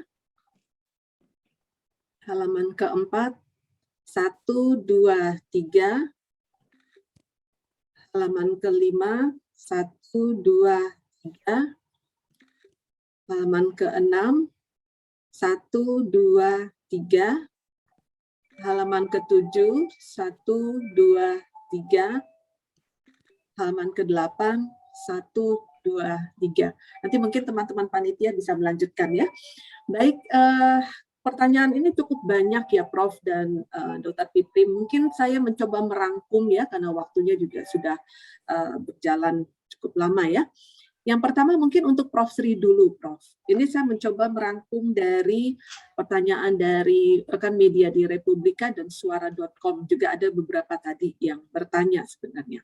Yang pertama, apa saja, mungkin tadi Prof sebenarnya sudah menyampaikan ya Prof di presentasi Prof. Yang menjadi pertanyaannya kembali syarat-syarat Prof, apakah ada kondisi-kondisi tertentu yang menyebabkan anak ini tidak dapat divaksinasi COVID-19, misalnya kalau baru sembuh nih Prof dari DBD atau cacar atau kanker Prof, apakah aman divaksin? Jika aman, kira-kira kapan boleh divaksin? Dan setelah divaksin, apakah ada, sebelum divaksin itu apakah ada pantangan-pantangan makanan atau aktivitas tertentu juga setelah divaksin? Mungkin itu dulu, Prof. Ya, terima kasih Dr. Berni. Saya kira ini pertanyaan yang memang sering disampaikan ya oleh para ibu-ibu ini yang punya putra-putri yang ingin divaksinasi. Sebetulnya kalau kita lihat siapa yang tidak boleh, itu semacam kontraindikasi itu sebetulnya hanya satu, yang pernah mengalami KIPI berat pada vaksinasi sebelumnya. Itu yang betul-betul harus diwaspadai. Tapi untuk yang lain, itu mungkin hanya sementara. Misalnya dia demam karena flu, atau demam karena demam berdarah. Tentu kapan-kapan dia akan sembuh. Nah, itu penyakit-penyakit yang akut namanya, itu biasanya kita tunggu saja sampai sembuh betul. Misalnya 3-5 hari, dia sudah enak makan, sudah tidak ada gejala, saya kira bisa segera diberi vaksin. Tetapi untuk penyakit-penyakit yang menahun, seperti kanker, seperti mungkin penyakit-penyakit jantung bawaan, atau penyakit ginjal, dan itu memang perlu dipertanyakan apakah terkontrol dengan baik atau tidak.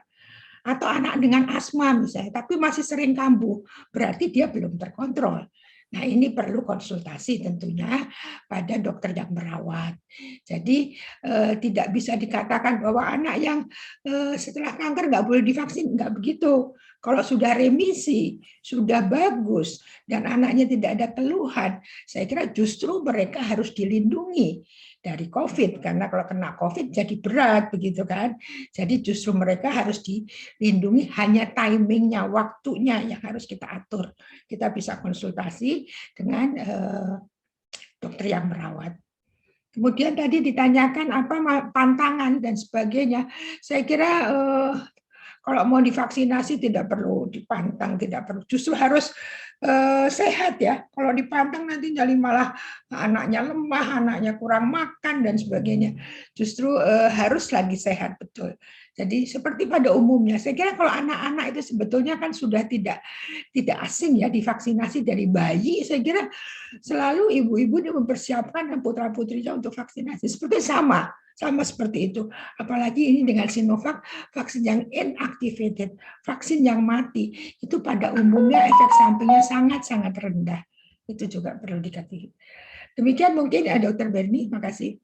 Ya, terima kasih Prof. Tri. Jadi sebenarnya tidak ada kondisi khusus, tetapi kalau memang ada penyakit, memang mungkin konsultasi dulu ya Prof ya ke dokter yang merawat. Dan sebenarnya anak-anak dengan komorbid justru memang harus mendapatkan vaksin ini, tentunya berkonsultasi dulu dengan dokter yang merawatnya.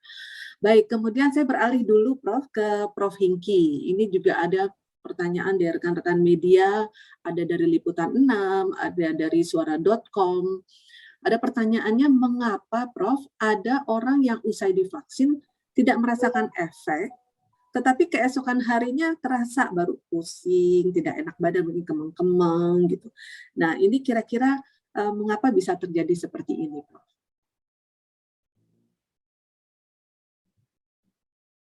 Terima kasih pertanyaannya. Jadi tadi telah saya sampaikan ya bahwa sensitivitas seseorang berbeda-beda. Ya, seperti saya kalau makan ujung cabai rawit, mulut saya terbakar, sengsara saya. Tapi kalau istri saya makan sambal 3 sendok makan, nambah nasinya. Jadi memang refleks seseorang terhadap antigen, terhadap vaksin, macam-macam. Reaksi kekebalan yang dibentuk pun macam-macam. Ya, ada yang segera, ada yang perlu waktu. Ya, soalnya kan itu mengenal si antigen yang masuk dulu. Jadi memang ada yang langsung, ada yang tengah malam, ada yang besoknya. Namun biasanya berlangsung 1-2 hari dan menghilang dengan atau tanpa pengobatan. Jadi itu wajar. Dan silakan minum obat. Kalau pegel minum obat pegel, kalau demam minum obat demam, ya. Kalau mual minum obat mual, segera, jangan ditunda. Tidak akan mempengaruhi dampak obat, tidak akan mempengaruhi dampak kekebalan yang akan diperoleh. Di samping itu tidak perlu memakan obat sebelum divaksinasi karena tidak ada manfaatnya, ya.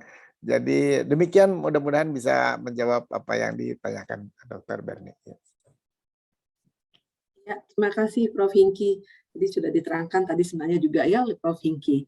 Nah, ini saya kembali ke Prof Sri dulu, Prof. Jadi ada yang menanyakan ini lebih advance lagi nih, Prof. Jadi setelah yang kita sudah dapatkan adalah dari yang tadi Prof sudah menerangkan dari dewasa, kemudian ke remaja, kemudian ke anak usia 6-11. Nah, ada yang bertanya Prof di suara.com. Jadi kira-kira anak usia 1-5 tahun itu kapan Prof akan divaksinasi dan apa saja pertimbangannya?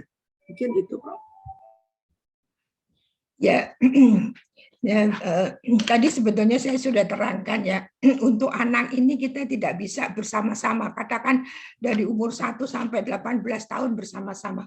Mengapa? Karena anak itu mempunyai pertumbuhan yang berbeda tiap kelompok umur. Ini berpengaruh sekali pada pemberian vaksin. Kita coba dulu yang paling tua, karena daya tahannya paling bagus, yaitu remaja. Jadi remaja ini sama dengan dewasa.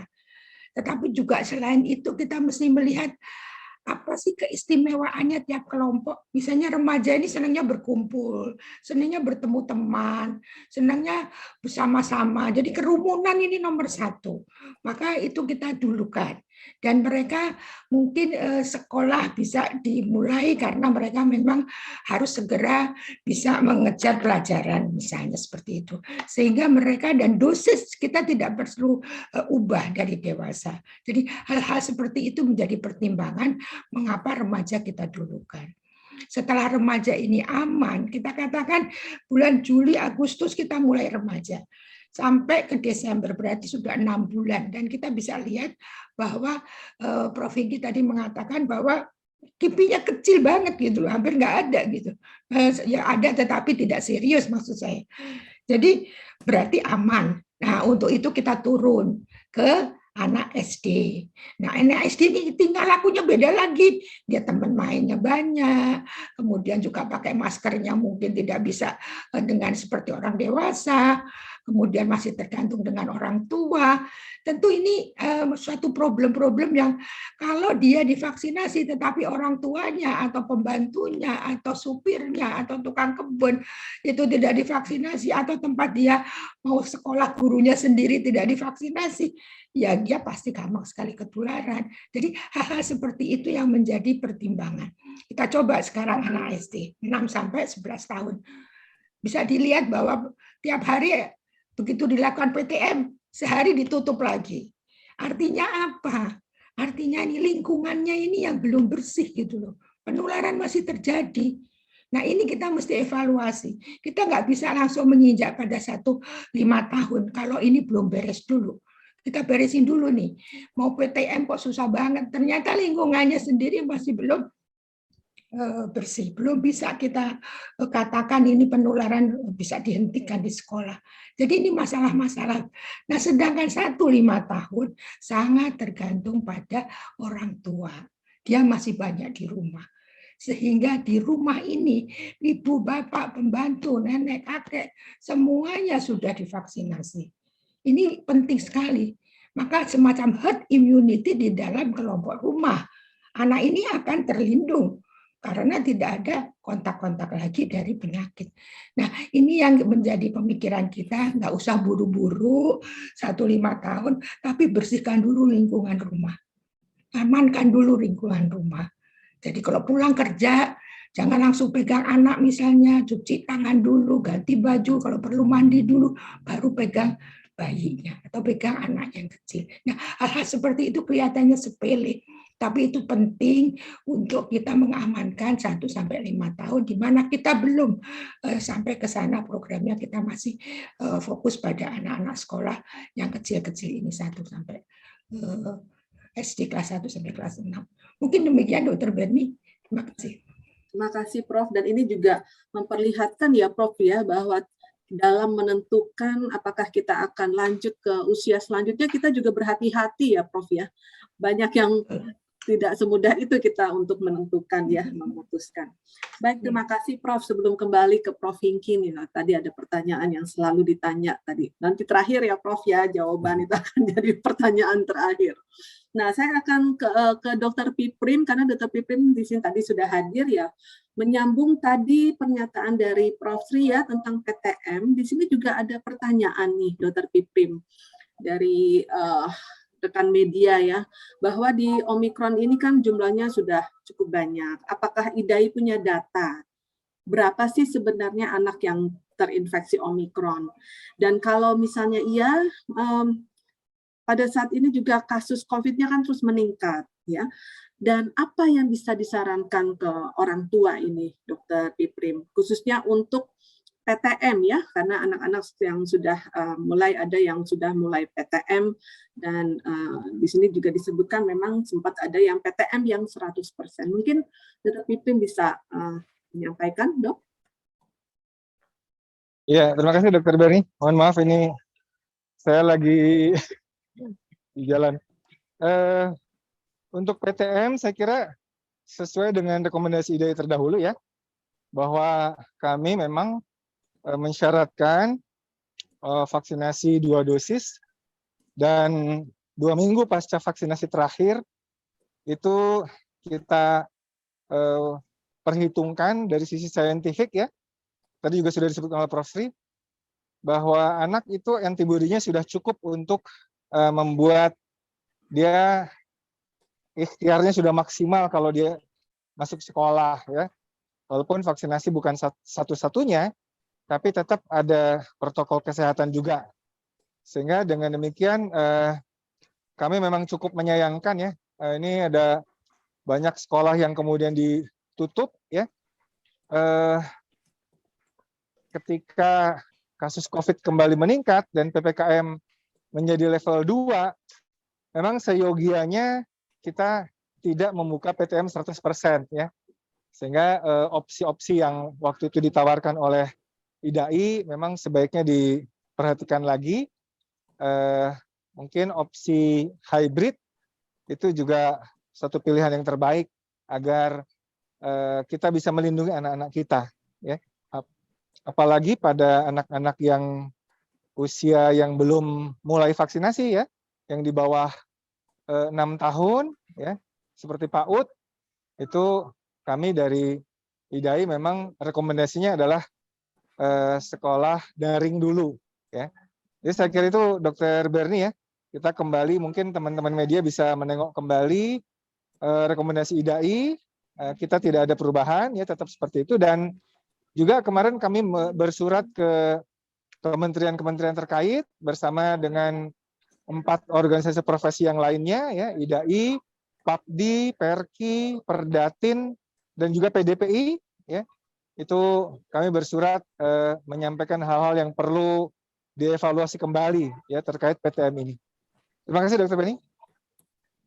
Baik, terima kasih Dr. Piprim atas jawabannya ya.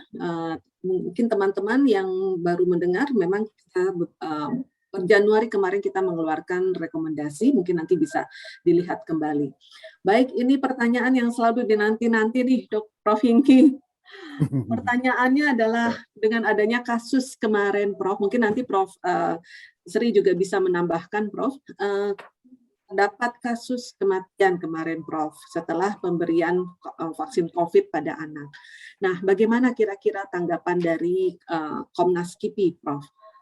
Ya. Saya juga tahu Prof. Sri juga di Komnas KIPI, jadi mungkin bisa masing-masing nanti boleh menambahkan, Prof. Silakan, Prof. Hingki. Ya, terima kasih. Untuk diketahui, Dr. Berni juga anggota Komnas KIPI. Jadi para teman sejawat yang terhormat, para rekan-rekan media, seperti teman-teman ketahui bahwa Komnas KIPI di surat keputusannya diterbitkan oleh Menteri Kesehatan Republik Indonesia dengan tugas pokok nomor 1 adalah mengkaji adanya keterkaitan antara kejadian ikutan pasca imunisasi dengan vaksinasi yang diberikan.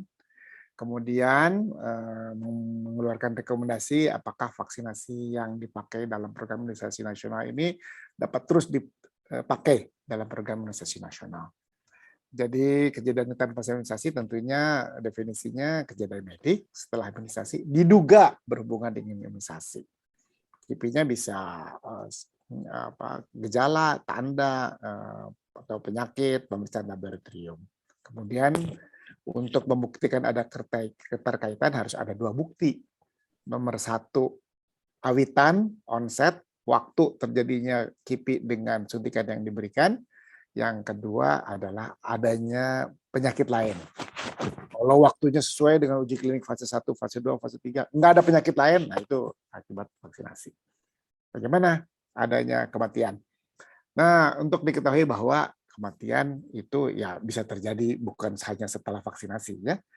Kematian bisa terjadi kapan saja, ya, di mana saja, siapa saja, bisa meninggal suatu saat.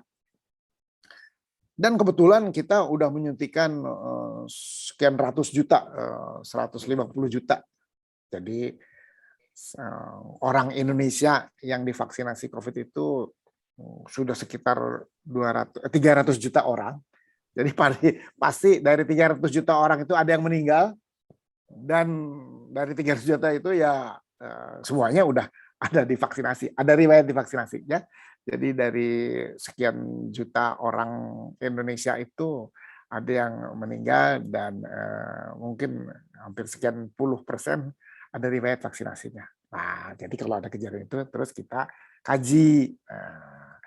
Yang pertama, kejadian dengan vaksin yang diberikan itu kapan? Kalau demikian, cocok nggak dengan laporan-laporan itu? Lalu kita lihat ada penyakit-penyakit nggak nih? Ada kelainan bawaan, ada hipertensi, ada riwayat diabetes, riwayat jantung, riwayat minum obat tertentu. Nah, jadi itu yang kami lakukan bersama-sama dengan Komda, karena luasnya negara kita ini tidak memungkinkan kita bergerak hanya dari Komnas, harus dibantu oleh Komda. Kita punya 34 Komda, juga teman-teman di Focal Point, di Dinas Kesehatan Kabupaten, Dinas Kesehatan Kota, Dinas Kesehatan Provinsi, di Puskesmas, ya, mereka yang mengumpulkan data, melakukan investigasi, kemudian kita audit bersama. Jadi data menunjukkan bahwa sebagian besar laporan kematian itu tidak terkait dengan imunisasi, karena onsetnya tidak cocok dan ada penyakit lain seperti diabetes, seperti hipertensi, ya, dan penyakit-penyakit lain yang mendasarinya. Karena itu kami sampai saat ini masih menyatakan bahwa memang ada laporan kematian, memang ada yang kita klasifikasikan sebagai koinsiden karena tidak terkait dengan imunisasi. Karena itu kami masih merekomendasikan vaksinasi COVID ini diberikan pada program nasional. Tentunya kami simpati, ya, berbelasungkawa terhadap kejadian ini, tapi tugas pokok kami adalah melakukan kajian, ya, karena Komnas KIPI terdiri dari para profesional yang kompetensinya terkait dengan vaksinologi, jadi berupaya memberikan pandangan secara independen berdasarkan bukti yang ada. Namun di lain pihak ada yang kejadian death on arrival, ya, saat meminta pertolongan ke Fasiankes sudah nggak ada, jadi memang tidak mudah untuk membuat rekomendasi, tidak mudah untuk membuat kajian, ya. Namun kalau misalnya datanya lengkap, sempat dirawat di rumah sakit, dilakukan pemeriksaan CT scan, ronsen, darah, ya, EKG, EEG, itu lebih mudah lah membuat kajian, membuat rekomendasi. Namun data menunjukkan bahwa dari yang masuk sebagian besar tidak terkait dengan imunisasi yang meninggal. Tentu ada yang datanya nggak lengkap, ada yang datanya death on arrival, ya, ada yang datanya ini mungkin bisa oleh vaksin, ini mungkin juga karena sebab lain, ya. Memang demikian yang kami lakukan dan dilakukan juga oleh komite-komite nasional negara lain, ya, yang kami lakukan ini semua berdasarkan pedoman yang disepakati. Pedomannya dikeluarkan oleh WHO. Jadi pedoman kami sama Malaysia sama, pedoman kami dengan Thailand kira-kira sama, dengan di UK hampir ya sama lah rata-rata begini langkah-langkah yang kami lakukan. Jadi selain itu setelah kami kaji juga itu tetap diarsipkan. Kami tetap pegang, kami tetap kalau ada laporan yang serupa tentu dibandingkan.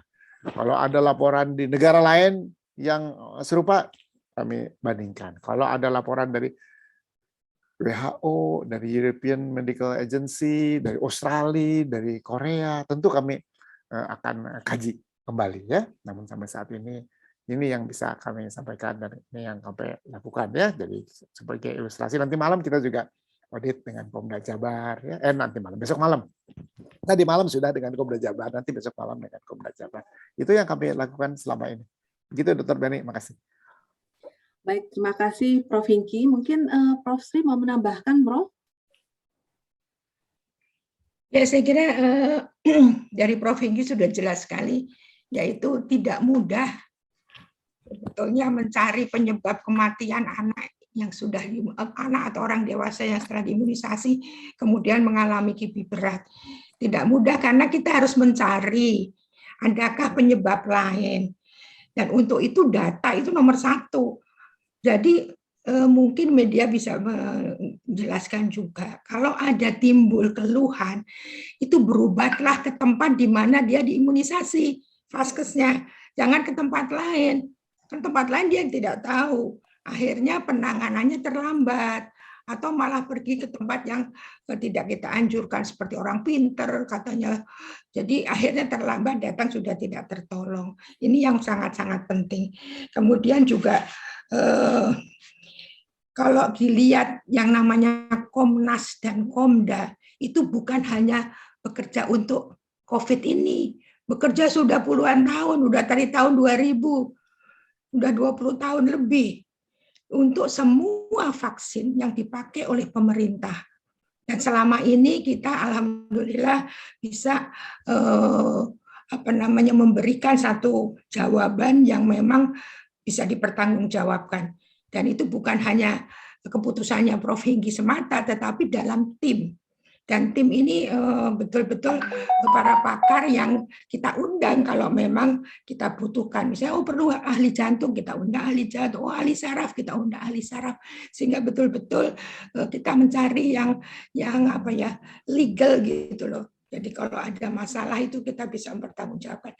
Jadi percayalah bahwa kita tidak semena-mena di dalam memberikan vaksinasi, apalagi program pemerintah. Kita backup semuanya apa yang terjadi. Tetapi mohon, media ini kalau menulis di dalam medianya, headline-nya itu loh yang mengerikan. Meninggal 2 hari setelah vaksin. Wah, ini tertarik kan. Setelah dibaca, oh ternyata meninggalnya karena demam berdarah. Jadi jangan seperti itu membuat satu hal yang negatif ditulis gede-gede gitu. Apakah itu memang triknya media? Tetapi tidak tepat kalau menurut saya. Justru media harus membantu Komnas KIPI ini meredakan, bukan membuat menjadi resah. Itu mungkin pesan saya. Moga-moga ada perubahan di masa depan. Makasih Dr. Berni. Terima kasih Prof. Sri, terima kasih Prof. Hinggi. Mungkin Dr. Piprim mau menambahkan sesuatu, Dr. Piprim? Ya, Dr. Berni, saya kira sudah disampaikan tadi juga oleh Prof. Hinggi dan Prof. Sri ya. Jadi memang masalah ini kami dari PPIDAI sangat berharap bantuan dan kerjasama dari rekan-rekan media ya. Walaupun kita tahu sih bad news is a good news ya, tapi juga ini ada berisiko nih kalau masalah vaksinasi ini bisa bikin galau massal ya. Galau massal karena berbagai kejadian-kejadian kan. Kalau KIPI itu kan memang semuanya dimasukkan ya, termasuk kalau pasca vaksinasi bayinya jatuh dari motor, patah tangannya, itu juga KIPI juga sih. Jadi bisa juga ditulis di koran, setelah imunisasi bayi itu patah tangan. Itu bisa juga kayak gitu. Tapi kan memang apakah benar itu disebabkan imunisasi, ini kan perlu penelitian yang seksama gitu ya. Saya kira sangat-sangat dibutuhkan kerjasama dengan rekan-rekan media agar supaya program vaksinasi ini berjalan sukses, lancar, dan kemudian pandemi ini bisa segera berlalu dan kita bisa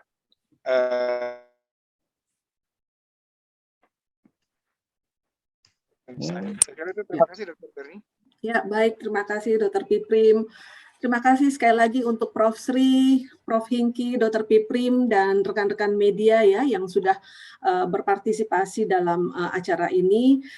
Izinkan saya sedikit saja memberikan kesimpulan ya dari presentasi Prof. Sri, Prof. Hinggi maupun Dr. Piprim, bahwa yang pertama kita harus kenali musuh kita. Musuh kita bersama ini adalah SARS-CoV-2. Jadi bersama-sama pula kita harus memeranginya. Dan kemudian tadi poin kedua adalah anak ini memang populasi rentan.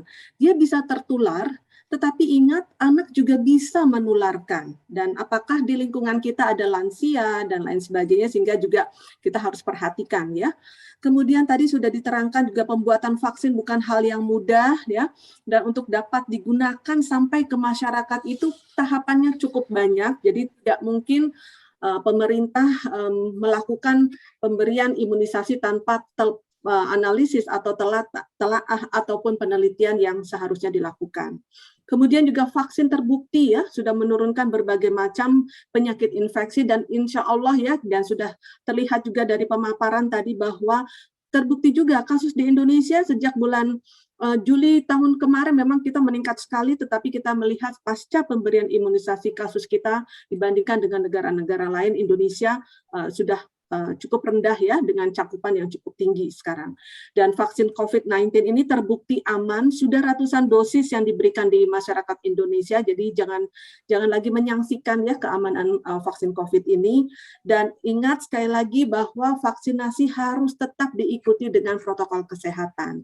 Dan yang terakhir, ini adalah kerja kita bersama ya, Prof. Sri, Prof. Hingki, Dr. Piprim, bukan tanggung jawab ITAGI, bukan tanggung jawab Komnas KIPI, bukan tanggung jawab IDAI, bukan tanggung jawab pemerintah, ini tanggung jawab kita bersama, sehingga kami mengingatkan sekali lagi kepada rekan-rekan media untuk bersama-sama kita memperjuangkan vaksinasi ini ya, supaya anak-anak Indonesia sehat, tentunya orang tua sehat, lansianya sehat.